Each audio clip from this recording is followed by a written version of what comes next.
بسم اللہ الرحمن الرحیم۔ السلام علیکم ورحمۃ اللہ وبرکاتہ۔ معزز طلباء کرام، آپ سب کیسے ہیں؟ آج ہم کتاب ہدایہ رابع میں سبق نمبر 151 کو پڑھیں گے۔ ہمارے آج کے سبق کا عنوان ہے مساقات میں غلط مدت متعین کرنے کی تفصیل۔ آئیے پہلے اپنے آج کے سبق کی عبارت کو پڑھتے ہیں۔ بسم اللہ الرحمن الرحیم۔ وَيُشْتَرَطُ تَسْمِيَّةُ الْجُزْءِ مُشَاعًا لِمَا بَيَّنَّا فِي الْمُزَارَعَةِ إِذْ شَرْطُ جُزْءٍ مُعَيَّنٍ يَقْطَعُ الشِّرْكَةَ وَإِنْ سَمَّيَا فِي الْمُعَامَلَةِ وَقْتًا يُعْلَمُ أَنَّهُ لَا يَخْرُجُ الثَّمَرُ فِيهَا فَسَدَتِ الْمُعَامَلَةُ لِفَوَاتِ الْمَقْصُودِ وَهُوَ الشِّرْكَةُ فِي الْخَارِجِ وَلَوْ سَمَّيَا مُدَّةً قد يبلغ الثمر فيها وقد يتأخر عنها جازت لأن لا نتيقن بفوات المقصود، ثم لو خرج في الوقت المسمى فهو على الشركة لصحة العقد، وإن تأخر فللعامل أجر المثل لفساد العقد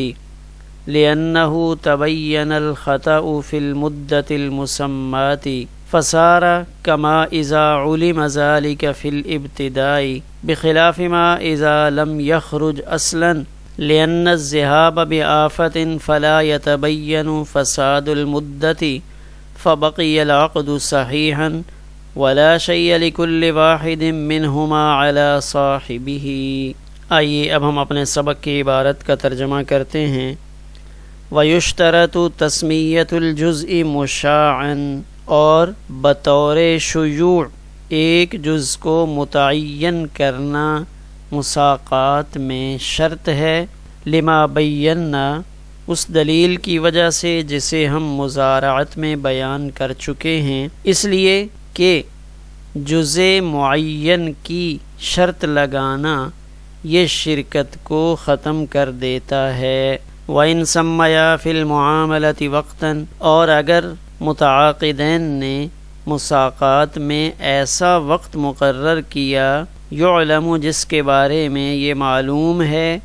کہ پھل اس مدت میں پیدا نہیں ہوگا، تو مساقات فاسد ہو جائے گی مقصود کے فوت ہو جانے کی وجہ سے، اور وہ مقصود پیداوار میں شرکت تھی۔ وَلَوْ سَمَّيَا مُدَّةً، اور اگر ایسی مدت متعین کی کہ کبھی اس میں پھل آ جاتا ہے اور کبھی اس مدت سے دیر کر دیتا ہے، تو یہ مساقات جائز ہے۔ لِأَنَّ لَا نَتَيَقَّنُ، اس لیے کہ مقصود کے فوت ہونے کا ہمیں یقین نہیں ہے۔ ثُمَّ لَوْ خَرَجَ فِي الْوَقْتِ الْمُسَمَّى، پھر اگر مقررہ وقت میں پھل پیدا ہو جائے تو عقد صحیح ہونے کی وجہ سے وہ شرکت پر ہوگا۔ وَإِن تَأَخَّرَ، اور اگر پھل اپنی اس مقررہ مدت سے دیر کر دے، مؤخر ہو جائے، تو ایسی صورت میں عامل کو اس کی اجرت مثلی ملے گی، لفساد العقد، عقد کے فاسد ہو جانے کی وجہ سے، اس لیے کہ مدت متعینہ میں غلطی واضح ہو چکی ہے۔ فصارا، پس یہ ایسا ہی ہو جائے گا جیسے ابتدا میں اس کا علم ہو جائے، بخلاف صورت کے کہ جب پھل بالکل پیدا ہی نہ ہو۔ لأن الذهاب بآفة، اس لیے کہ پھل کا ختم ہو جانا کسی آفت سماویہ کی وجہ سے ہے، لہذا مدت کا فساد ظاہر نہیں ہوگا اور عقد صحیح و سالم باقی رہے گا، اور متعاقدین میں سے کسی ایک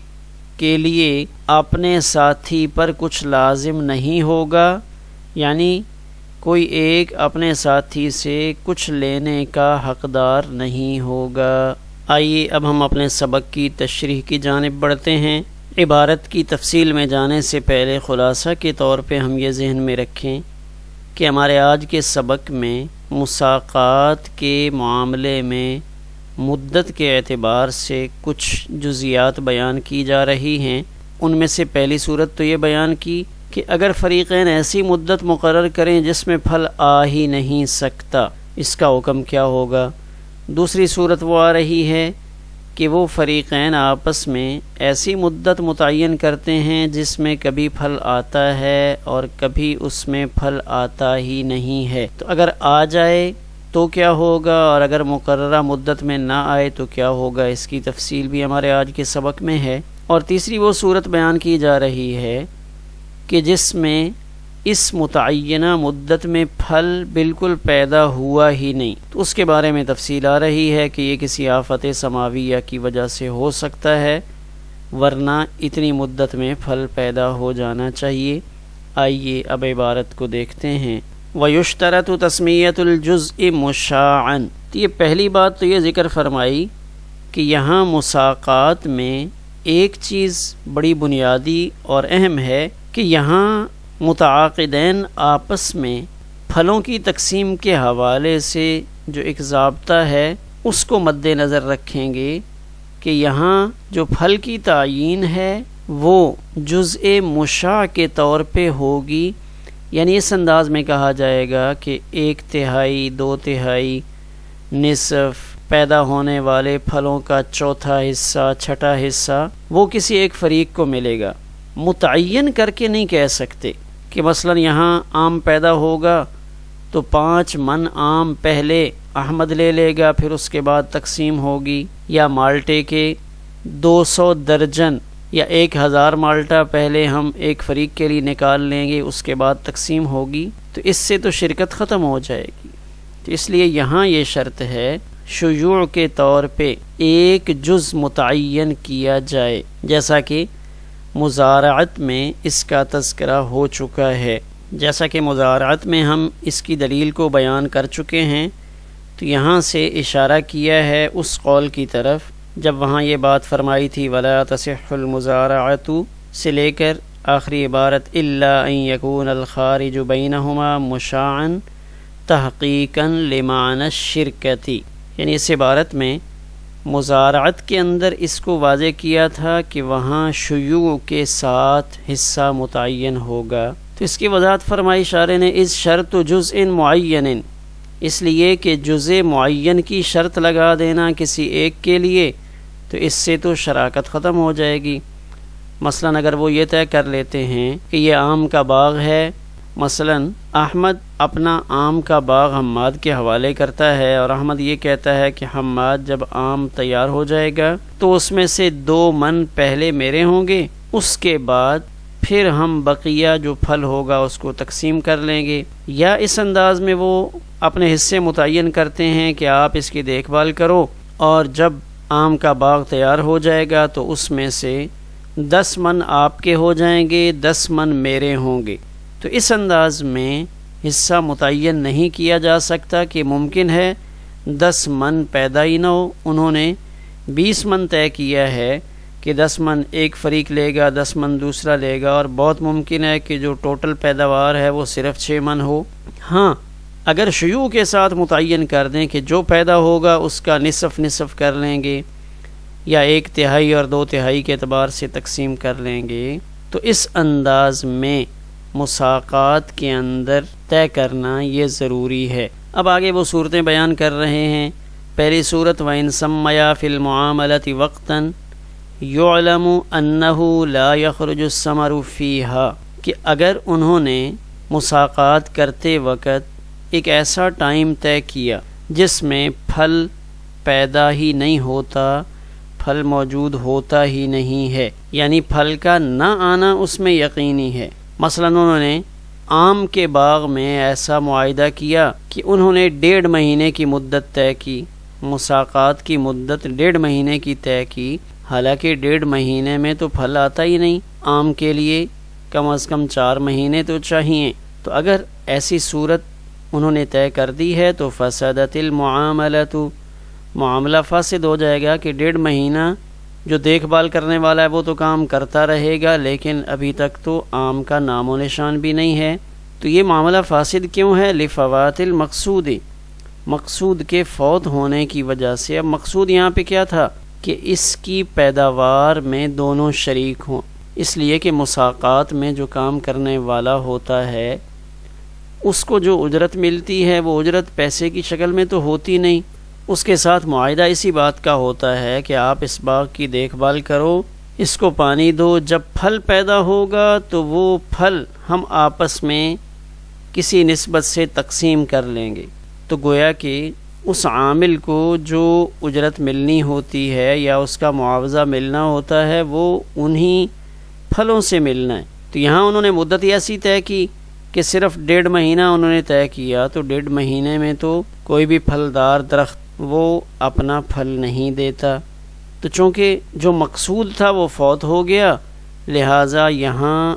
مساقات کو فاسد قرار دیا جائے گا۔ یہ پہلی صورت تھی۔ دوسری صورت وَلَوْ سَمَّيَا مُدَّةً، اگر متعاقدین نے ایسی مدت طے کی قد یبلغ الثمر فیہا، کبھی اس میں پھل تیار ہو جاتا ہے، وقد یتأخر عنہا، اور کبھی اس مدت سے لیٹ ہو جاتا ہے، تو یہ مساقات کی صورت جائز ہے۔ مثلا انہوں نے مساقات کے لیے 3 مہینہ یا 3.5 مہینے کی مدت طے کی،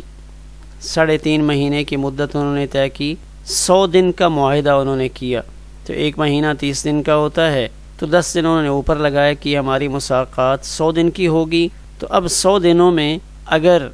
پھل کو موسم کے اعتبار سے صحیح دھوپ ملتی رہے،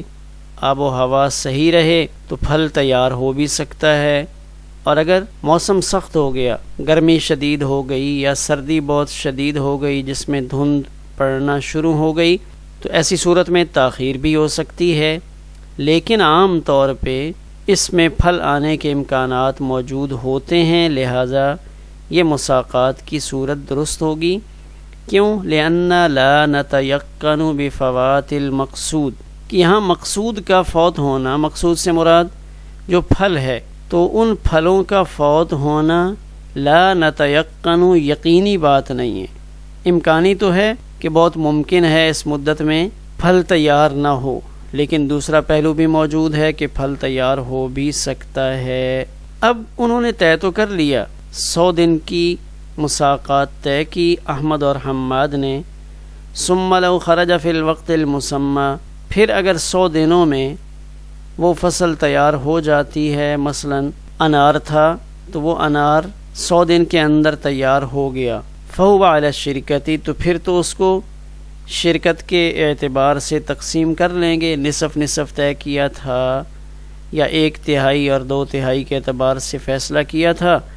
تو اب جب پھل آ گیا تو اس کو تقسیم کر لیں، لصحت العقد، عقد کے صحیح ہونے کی وجہ سے۔ لیکن اگر وَإِن تَأَخَّرَ، اگر اس میں تاخیر ہو گئی،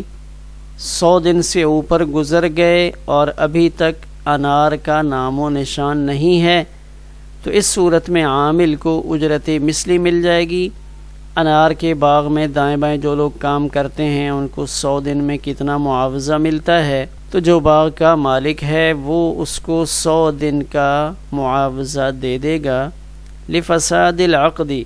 کیوں کہ یہاں عقد فاسد ہو چکا ہے، کہ جب مدت متعینہ میں پھل پیدا نہیں ہوا، تو اب یہ بات واضح ہو گئی کہ مدت کی تعیین غلط تھی، لأنه تبین الخطأ فی المدت المسمات، اس لیے کہ غلطی واضح ہو چکی ہے کس چیز میں؟ متعینہ مدت میں، کہ جو مدت متعین ہوئی ہے اس کا غلط ہونا واضح ہو گیا کہ 100 دن کافی نہیں تھے، اس فصل کو، ان پھلوں کو تو زیادہ دیر چاہیے ہوتی ہے، فصار کما اذا علم ذلك فی الابتداء، اور اب یہ معاملہ ایسا ہی ہو گیا جیسے شروع ہی سے کم مدت متعین کی گئی، تو اب جیسے ابتداءً ہی کم مدت متعین ہو جس میں پھل تیار نہ ہو سکتا ہو، جیسے وہاں مساقات فاسد ہوتی ہے، تو یہاں بھی ہم مساقات کو فاسد قرار دیں گے، اور وجہ یہی ہوگی کہ یہاں مدت کی تعیین میں غلطی ہوئی ہے، بخلاف ما اذا لم یخرج اصلا۔ یہ تیسری صورت ہے کہ اگر متعینہ مدت میں پھل آئے ہی نہیں، کہ جو مدت انہوں نے 100 دن کی متعین کی ہے، ان 100 دنوں میں وہاں باغ کے درختوں میں کوئی فرق آیا ہی نہیں، وہ جوں کے توں کھڑے ہوئے ہیں، تو اس صورت میں عقد فاسد نہیں ہوگا، پچھلی صورت میں گویا کہ تاخیر ہو رہی تھی لیکن وہ پھل تیار نہیں تھا، ابھی قابل استعمال نہیں ہے۔ تو یہ تیسری صورت وہ ہے کہ اس میں تو پھل بالکل اپنا وجود ہی نہیں رکھتا، پھل کے پیدا ہونے کے آثار بھی نہیں ہیں۔ تو اس صورت میں اگر پھل پیدا نہیں ہوا تو اس کی وجہ یہ بتا رہے ہیں لِأَنَّ الذِّهَابَ بِآفَةٍ، کہ یہاں ہم یہ تو سمجھیں گے کہ مدت ٹھیک تھی، جو 100 دن طے ہوئے تھے وہ درست تھے، لیکن یہ فساد آفت سماویہ کی وجہ سے آیا کہ اچانک سے موسم ایسا بن گیا ہے کہ آسمانی طور پہ کچھ وہاں پیدا نہیں ہو رہا، یا قرب و جوار کے علاقوں میں کوئی ایسی ایٹمی تبدیلیاں ہوئی ہیں جس کی وجہ سے آب و ہوا وہ پھلوں کی پیداوار کے لیے سازگار نہیں رہی، ورنہ 100 دنوں میں پھل پیدا ہو جاتا ہے۔ تو یہ کوئی آفت سماویہ ہے جس کی وجہ سے اس باغ نے پھل نہیں دیا، لہذا عقد پر اس کا کوئی اثر نہیں ہوگا، تو ہم اس عقد کو تو صحیح رکھیں گے۔ فبقی العقد صحیحا ولا شیء لکل واحد منہما علی صاحبہ، تو اس صورت میں عامل باغ والے سے کچھ نہیں لے سکتا، باغ والا عامل سے کسی قسم کا کوئی مطالبہ نہیں کر سکتا، اس لیے کہ شرکت تو پیداوار میں تھی، ان دونوں کی شراکت جو بن رہی تھی وہ تو ان پھلوں میں ہونی تھی جو پھل اس باغ میں پیدا ہوتے، تو اب پھل تو پیدا ہوا نہیں، لہذا کوئی فریق دوسرے سے کسی قسم کا کوئی مطالبہ نہیں کر سکتا۔ آخر میں ایک نظر سبق کے خلاصے پر ڈالتے ہیں۔ پہلی بات ہمارے آج کے سبق میں یہ آئی تھی کہ مساقات میں بھی پھلوں کے اندر شیوع کے اعتبار سے شرکت شرط ہے، یعنی اس انداز میں معاملہ کیا جائے کہ 1/3 2/3 یا نصف نصف یا 1/4 اور 3 حصے یا سدس اور خمس کے اعتبار سے تقسیم کیا جائے، یہ درست ہے، لیکن اس انداز میں اپنا حق طے کرنا کہ 5 من 1 کا ہوگا یا مالٹے کے 100 دانے 1 کے ہوں گے، تو یہ تعیین کے ساتھ اپنا حق وہ متعین کیا جا رہا ہے، تو یہ شرکت کو ختم کرتا ہے۔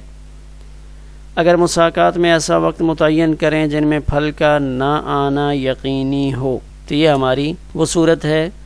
کہ جس میں مساقات فاسد ہو جائے گی، کہ یہاں تو یقینی طور پہ معلوم ہے کہ پھل 1.5 مہینے میں پیدا ہو ہی نہیں سکتا۔ اور دوسری صورت یہ اگر ایسا وقت متعین کریں جس میں کبھی پھل آتا ہے کبھی نہیں آتا، تو یہ صورت جائز ہے کیونکہ اس میں مقصود کے فوت ہونے کا ہمیں یقین نہیں، یعنی پکی بات نہیں ہے کہ پھل پیدا ہوگا یا پیدا نہیں ہوگا۔ چوتھی صورت یہ تھی کہ اگر متعین کردہ مدت میں پھل بالکل ظاہر ہو ہی نہیں، تو اس کو آفت سماویہ